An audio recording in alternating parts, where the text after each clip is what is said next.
नमस्कार, क्या हाल। Welcome to learning journey.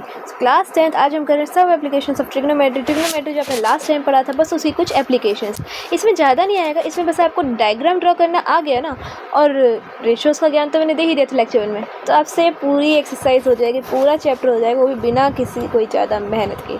ठीक है, तो क्वेश्चन में देखो आपको ना ऑलवेज, मैं कह रही हूँ ऑलवेज आपको क्वेश्चन क्या देगा, वो हमेशा एक ऐसी डायग्राम बनाएगा जिससे आपको एक राइट एंगल ट्रायंगल बने हर तरीके से, क्योंकि application of trigonometry always right angle triangle use करती है, तो क्वेश्चन ही ऐसे देगा।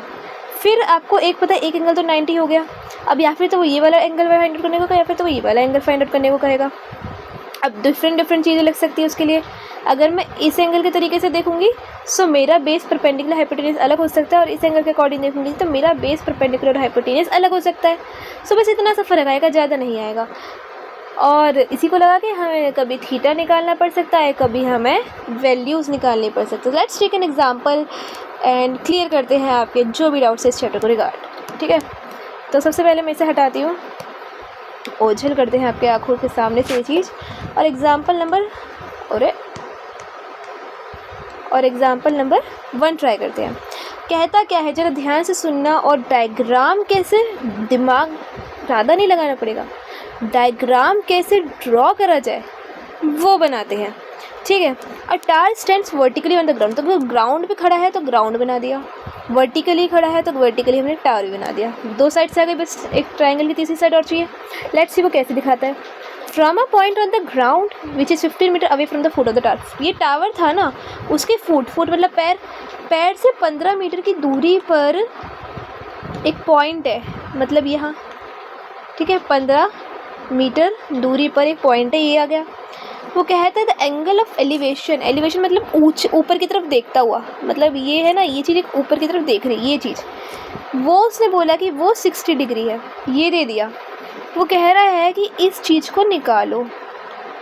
सिंपल। अब ज़रा याद करो, याद क्या करना है कि कौन सा ऐसा ट्रिग्नोमेट्री रेशियो है, आपने sine theta, cos theta, tan theta everything पढ़ा है, तो आपने को पूछा है वो कौन सा ऐसा थीटा है, कौन सा ऐसा ट्रिग्नोमेट्रिक रेशियो है जिसमें एक हमारा यूज़ होता है पी और एक होता है बी, क्योंकि यही दो चीज़ें हमें लेक निकालनी गिवन है, और थीटा में दे रखा है। तो आपको पता है पी और बी होता है टेन थीटा, मेरे चैप्टर में वैसे भी ज़्यादातर टेन थीटा यूज़ होंगे। टेन थीटा हमें पता है, पी बी, वी नो करके स्टार्ट कर दिया, वेरी गुड। ठीक है, अब टेन थीटा कितना है, टेन 60 है, थीटा की वैल्यू 60 है ना। पी कितना है वो तो हमें दे नहीं रखा, वो हमें निकालना, और बी हमें 15 दे रखा है। ठीक है, अब यहाँ तक भी। और टेन 60 क्या होता है, √3 होता है, और ये हो गया p/15। ठीक है, अब मुझे p निकालना, तो 15 को तो भगाना पड़ेगा, और डिवाइड में 2 मल्टीप्लाई में चले गए, तो 15√3 और मीटर का metre. Such an easy question. ठीक है, ऐसे ही क्वेश्चन है। अब अगला वाला करने से पहले मैं कराऊंगी एग्जाम्पल नंबर 3, अगला वाला आप खुद से करेंगे। ठीक है, हर एक क्वेश्चन कराने बैठ गई तो बहुत लंबी वीडियो बन जाएगी, फिर आप लोगों को लगेगा 1 घंटे की वीडियो में तो खोलूँगी नहीं, है ना। तो हम स्टार्ट करते हैं एग्जाम्पल नंबर 3। ये थोड़ा डिफरेंट है, दैट्स वाई मैंने ये वाला क्वेश्चन उठाया। एन ऑब्जर्वर 1.5 मीटर टॉल, ये ऑब्जर्वर की हाइट है, मतलब कोई दर्शक है जो कितने का है, 1.5 मीटर टॉल है। वो कह रहे हैं ये दर्शक एक chimney, an observer 1.5 metre tall is 28.5 metre away from a chimney, एक चिमनी है, बड़ी सी चिमनी है, उससे वो 28.5 मीटर की दूरी पर है, इतनी दूरी हो गई। वो कह रहा है फिर the angle of elevation of the top of the chimney, chimney का टॉप ये रहा, उससे और कहाँ से, उस ऑब्जर्वर की आइज से, ये पैर है, मैं पॉइंट करूँ अगर, जैसे कि ये पैर है, मैं ये नहीं कह रही, मैं कह रही हूँ आइज से, ऑब्जर्वर की आइज से टॉप ऑफ द चिमनी का जो एंगल है, तो मतलब यहाँ पे नीचे तक तो नहीं पहुँच पाएगा, तो हमें यहाँ पे डॉटेड लाइन्स क्रिएट करनी चाहिए। ये जो एंगल है वो उसने 45 दे रखा है, वो इस चिमनी की पूरी हाइट बोल रहा है कितनी होगी। अब ऑब्जर्व क्या करती हूँ मैं कि अगर ये 1.5 है तो उसके सामने वाला, क्योंकि रेक्टेंगल बनना है तो ये भी 1.5 हो गया, तो अब मुझे सिर्फ ये निकालना है, ये मेरा x है। अब अगर ये 28.5 है तो मैं ये भी कह सकती हूँ कि ये भी 28.5 मीटर है, सही बात। तो अब मैंने x निकाल ली तो मेरा काम खत्म। इसमें क्या क्या है, एक ये रहा p और एक ये रहा b, p और b की बात है तो फिर से वही वाला थीटा लेंगे, tan 45। p कितना है, p को हमने x ले लिया ना, x, और b कितना है 28.5। अब 45 डिग्री पे 1 होता है तो x अपॉन में 28.5, तो x की वैल्यू क्या आ गई, मल्टीप्लाई में चला जाएगा 28.5, पर ये तो x है। अब इस पूरे p को निकालेंगे, यानी कि हाइट निकालेंगे चिमनी की, तो वो तो 28.5 प्लस 1.5 है ना, ये वाली भी तो हाइट ही है, तो दोनों को ऐड करा तो कितना आ गया, 30 मीटर। कितना इजी क्वेश्चन हो सकता है, कोई ज़रा सोचो, इतना इजी क्वेश्चन है ना, और आपको आ भी रहा है। आई एम डेफिनेटली श्योर आप बहुत बुद्धिमान बच्चे हैं, आपको सब आ रहा है, ठीक है। अब इसको फिर भी समझ नहीं है किसी को, कोई दिक्कत नहीं है, वो स्टिल बुद्धिमान है, बस ऐसे थोड़ा सा पीछे जाकर देखना, थोड़ा सा क्या कर दिया, जल्दीबाजी में हो गया क्या, ठीक है। अब हम क्या करते हैं, एक और एग्जाम्पल ट्राई करेंगे। अब वो एग्जाम्पल मैं थोड़ा और लिटिल डिफरेंट लेती हूँ, और ये मुझे एग्जाम्पल 4 है, वो मुझे दिखा रहा है, एग्जाम्पल 4 है, कहाँ है, ये मुझे दिखा रहा है कि मेरा कुछ डिफरेंट क्वेश्चन तो मुझे मिल गया है। Let me draw the diagram according to the stated question. From a पॉइंट P on the ground, ground तो नीचे ही होता है ना, तो उस पर एक पॉइंट P है, ये बना दिया मैंने, अरे बाबा, ये बना दिया मैंने पॉइंट ग्राउंड, ये बना दिया मैंने P पॉइंट। तो गाइस P पॉइंट से the angle of elevation of the top of a 10 metre tall building, 10 metre की टॉल बिल्डिंग है, ठीक है, कितने मीटर की, 10 मीटर। वो कह रहा है कि इसका और P से जो एंगल ऑफ एलिवेशन है वो उसने क्या बोला, 30 डिग्री है, ठीक है, यहाँ तक है ना, ओके। फिर वो कह रहा है a flag is hoisted at the top of the building and angle of elevation of the top of the flag staff from P is 45 degree. अब इसके ऊपर ना फ्लैग थोड़ा डिफरेंट से बना देते, एक फ्लैग भी है, और वो कह रहा है अगर मैं फ्लैग से काउंट करूँगी टॉप तक तो वो 45 डिग्री है, ठीक है, यहाँ तक भी कोई दिक्कत नहीं। Find the length of the flag staff, मतलब कि आपको क्या निकालना है, डिफरेंट कलर कमिंग, ठीक है, आपको एक तो ये निकालना है, ठीक है, ये क्या है, दूसरा आपको क्या निकालना है, ये चीज़ निकालनी है कि ये क्या है, ओके। लिटिल थोड़ा समझ में आ रहा होगा। तो अब चलो सॉल्व करते हैं कि आखिर चीज़ें निकालें तो निकालें क्या। उसने एक चीज़ बोली है कि आपको ना √3 को 1.732 लेना है, ठीक है, नहीं तो अनलेस ये स्टेट करे मैं लेती नहीं, बट इसने स्टेट कर दिया। अब मैं क्या कर सकती हूँ, पहले बात तो मुझे 2 राइट एंगल ट्रायंगल दिख रहे हैं, तो पहले मैं एक ट्रायंगल से फाइंड आउट करूँगी कुछ और एक दूसरे ट्रायंगल से फाइंड आउट करूँगी कुछ। मुझे पहले छोटा ट्रायंगल देखना है, तो छोटे ट्रायंगल से मुझे 30 डिग्री मिल रहा है, P और B का कुछ खेल है ना। स्टार्ट करते हैं, तो 10 30 P बटा B, P तो कितना है 10 दे रखा है उसने, और B मुझे पता नहीं है ना, और 10 30 होता है 1/√3, और यहाँ करा हमने वही खेल, क्रॉस मल्टीप्लाई करा, सो B इक्वल्स टू 10√3 हो गया। √3 की वैल्यू से दे रखी थी 1.732, पॉइंट हटाया नीचे 1000 बन गया, जितना पॉइंट के पीछे जितनी डिग्री होता है तो 0 आ जाते हैं, 0 से 0 कैंसिल, फिर लगा दिया तो आया है मेरा 7.32। ये क्या है, यह है डिस्टेंस बेस। अब बड़े वाले ट्रायंगल से भी देखो कुछ पता चलेगा, तो कुछ क्या पता चल रहा है, ज़रा ध्यान से देखते हैं।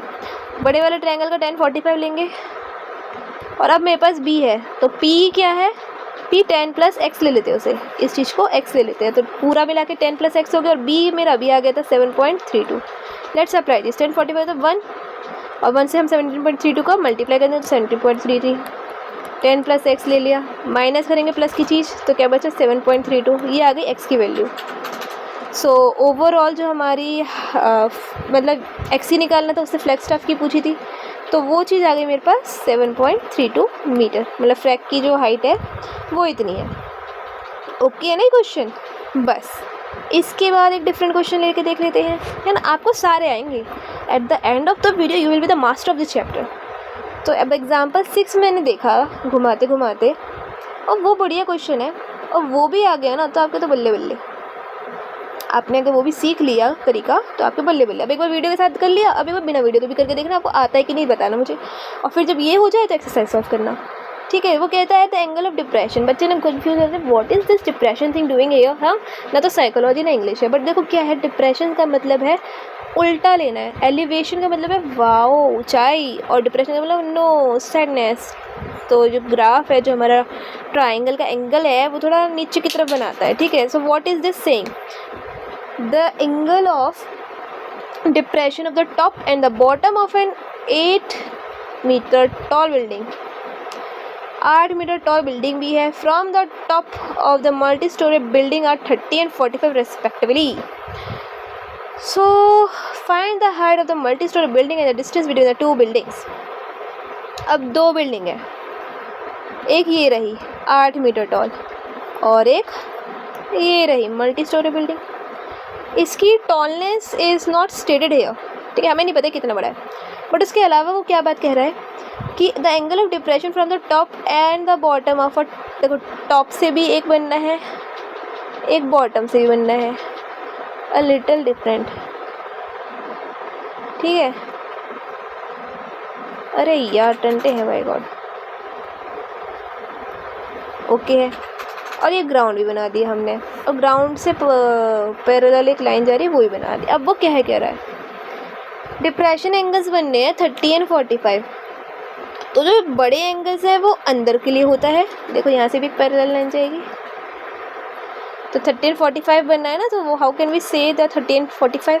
तो उसने बोला कि टॉप से जो बन रहा है वो 30 डिग्री है, तो ये टॉप वाली लाइन है तो इससे 30 डिग्री बनना है, फिर जो बॉटम है उससे 45 डिग्री बनना है। तो जब आप इसको सोचना ही नहीं कि ऊपर वाला, तो मैं कहती हूँ कभी मत बनाओ, आपको ना नीचे वाला देखना है, इसको हटाओ सबको। आपको सिर्फ इतना काम करना है, ये ऊपर वाले एंगल को नीचे लेके आना है। नीचे कैसे लेके आएंगे, जो छोटा एंगल है मतलब उसे हम छोटा ही बनाएंगे, मतलब बड़े एंगल को छोटा बनाएंगे और छोटे एंगल को बड़ा बनाएंगे। इस तरीके से ट्राई कर सकते हैं, ठीक है। बट यहाँ तक भी ना पहुँचाया जाए तो देखो, इससे बढ़िया मैटर मैं बताऊँ तो जो बड़ा एंगल था उसे अंदर की ओर रखो और जो छोटा एंगल था उसे बाहर की ओर रखो, and that will be it. आपके दो ट्राइंगल मिल जाएगा, आप खुश हो जाओगे ज़िंदगी में, ठीक है। उसने क्या क्या मांगा है वो देखो, मतलब मैंने क्या करा, डिप्रेशन के एंगल से ऊपर की ओर दे रखे, तो मैं नीचे मतलब जो एंगल है आपको उसको ऑर्डर में लगाना है। ऑर्डर क्या है कि जो जितना बड़ा एंगल है वो उतना ही अंदर आएगा और जितना छोटा एंगल है उतना ही बाहर जाएगा। तो छोटा एंगल था 30 वो बाहर गया और बड़ा एंगल था 45 वो अंदर गया। अब वो पूछ रहा है find the height of the multi storeyed building. ये है हमारी मल्टी स्टोरेड बिल्डिंग, इसकी हाइट बताओ। दूसरी चीज़ कह रहा है distance between the two buildings, और एक ये बताओ, ठीक है। फिर से दो ट्राइंगल बनने हैं तो इस्तेमाल करते हैं उन दो ट्राइंगल्स का। अब अगर ये 8 है, लिसन, पहले मैं ज़रा इस चीज़ को हटाती हूँ, अरे ठीक है। पहले ज़रा मैं इस चीज़ को डिलीट करके एक बात समझाना चाहूँगी कि अगर ये चीज़ 8 है तो सामने वाली चीज़ भी 8 है, सही बात। तो ये अगर मैं x ले लूँ तो नो इशू। अब ये छोटा सा ट्रायंगल दिख रहा है ना, उसका यूज़ करेंगे, जस्ट ठीक है। हमारा इतना बन गया। अब ये x था तो ये मतलब ये 8 था तो ये भी 8 हो गया। अब आगे हम क्या कर सकते हैं, अब आगे हम थोड़ी और बुद्धिमानी करेंगे। हमें अच्छा वाला ट्रायंगल तो 30 डिग्री के साथ दिख रहा है, तो पहले हम 30 डिग्री का यूज़ करेंगे। तो tan 30 डिग्री p/b के है ना, और tan 30 होता है 1/√3। p यहाँ पर देखो x है और b मेरा b ही है, तो मैं b को ना थोड़ा x के रिस्पेक्ट में निकालूंगी, तो मल्टीप्लाई क्रॉस मल्टीप्लाई, इसमें √3 को √3 रहने देंगे। तो एक इक्वेशन तो मेरी ये बन गई b के लिए, सिंपल। अब एक और काम करेंगे 45 डिग्री के साथ। तो अगर हम करें 45 डिग्री के साथ और बेस को लें तो tan 45 डिग्री, अगर ये 45 है तो ये भी तो 45 ही है, ठीक है। और tan 45 डिग्री क्या होता है, p/b। p क्या है यहाँ पे, x + 8 अपॉन b का b, तो ये तो 1 बन गया, तो 1 × b करेंगे, b हो गया, b आ गया x + 8। अब मेरे पास दो इक्वेशन बनी है b के लिए, इन दोनों को अगर मैं इक्वेट कर दूँ तो x√3 = x + 8 हो गया। तो x को x के पास लेके जाएंगे तो x का √3 - 1 = 8 हो गया, x = 8 अपॉन में √3 - 1 हो गया। रेशनलाइजिंग करेंगे तो देखो ज़रा क्या बन रहा है,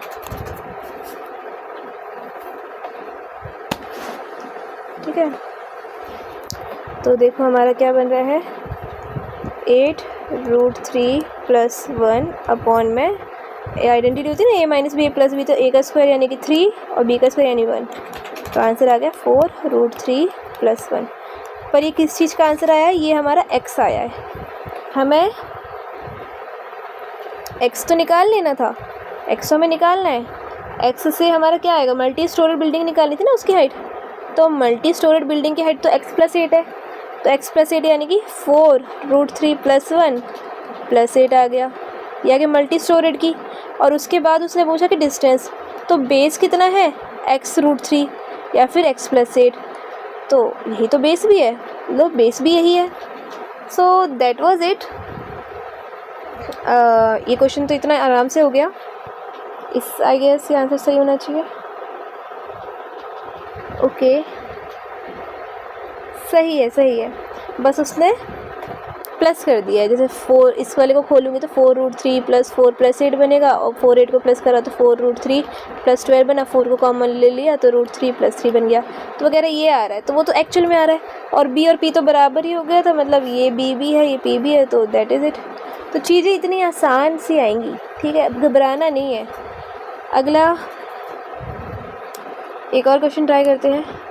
एग्ज़ाम्पल 7th तो आप लोग कर लोगे, but let's try this one also.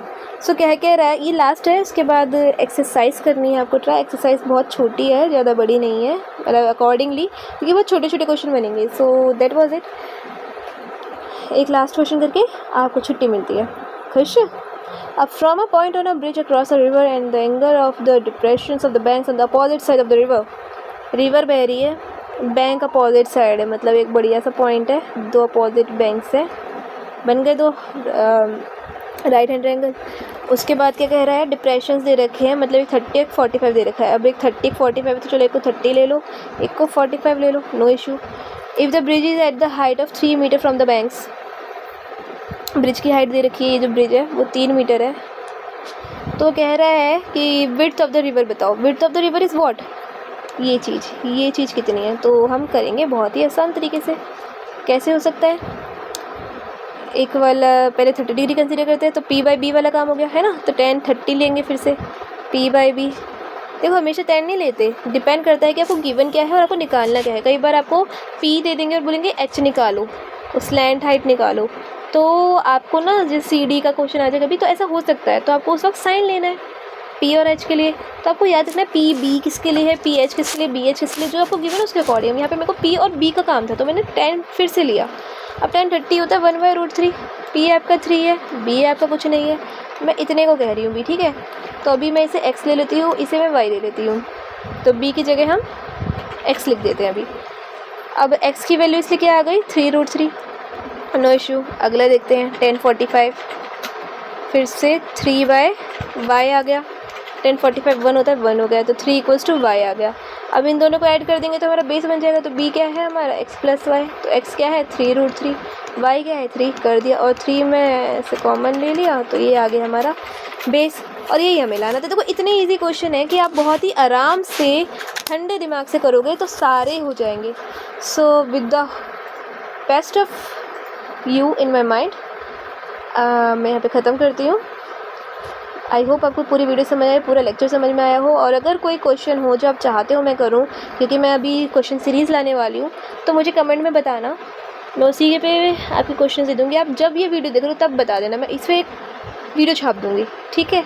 That's not an issue for me, मैं बस चाहती हूँ आप पढ़ो और आपको चीज़ें समझ में आए, कॉन्सेप्ट क्लियर हो, ठीक है। So that was it for today, thank you, bye bye.